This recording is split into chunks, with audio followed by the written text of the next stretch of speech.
আসসালামু আলাইকুম। আমি বিভিন্নভাবে জানতে পারলাম যে আমি কেন মিডিয়াতে অনুপস্থিত।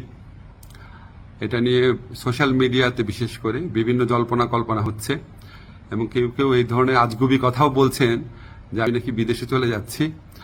আমি সবাইকে আশ্বস্ত করতে চাই যে এই ধরনের কোনো পরিকল্পনা এমনকি চিন্তাও আমার মাথায় নাই, প্রশ্নই আসে না। আমি মনে করি এই ধরনের গুজব, গুঞ্জন এবং আজগুবি বিভিন্ন তথ্য যারা ছড়াচ্ছেন, এটা হচ্ছে আজকে ছাত্র জনতার যে ঐতিহাসিক জুলাই বিপ্লবের মাধ্যমে আজকে যে জনগণের প্রত্যাশা সৃষ্টি হয়েছে সেটাকে বিভ্রান্ত করা এবং জনমনে অহেতুক প্রশ্ন সৃষ্টি করার একটা অসৎ উদ্দেশ্যে করা হচ্ছে। আপনারা কেউ বিভ্রান্ত হবেন না।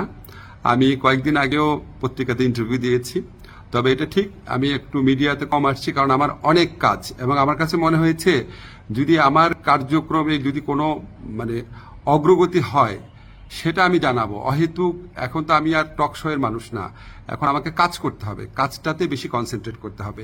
তো আমার প্রবাসী কল্যাণ মন্ত্রণালয় এবং আইন মন্ত্রণালয় দুই ক্ষেত্রেই কিছু অগ্রগতি হচ্ছে। অল্প কিছুদিনের মধ্যে আপনাদেরকে অগ্রগতিগুলো জানাবো। আর এই ধরনের গুজব গুঞ্জন যারা রটাচ্ছে তাদেরকে আমি অনুরোধ করব মিনিমাম ইনভেস্টিগেশন করে তারপর এগুলি বলেন, না হলে মানুষ তো আপনাদেরকে মিথ্যাবাদী ভাববে, ঠিক না? এগুলি করা উচিত না। বাংলাদেশকে একটা নতুন বাংলাদেশ গড়ার জন্য, রাষ্ট্র সংস্কার করার জন্য আপনারা বরং পজিটিভলি আমাদেরকে সাইজ করবেন, ভুল হলে বলবেন। একদম সম্পূর্ণ আপনার আজগুবি, একদম অবিশ্বাস্য, অকল্পনীয় তথ্য এগুলি দেওয়া তো কোনো মানে হয় না। এটা এক ধরনের চরিত্র হননও। তো এগুলি করা ঠিক না।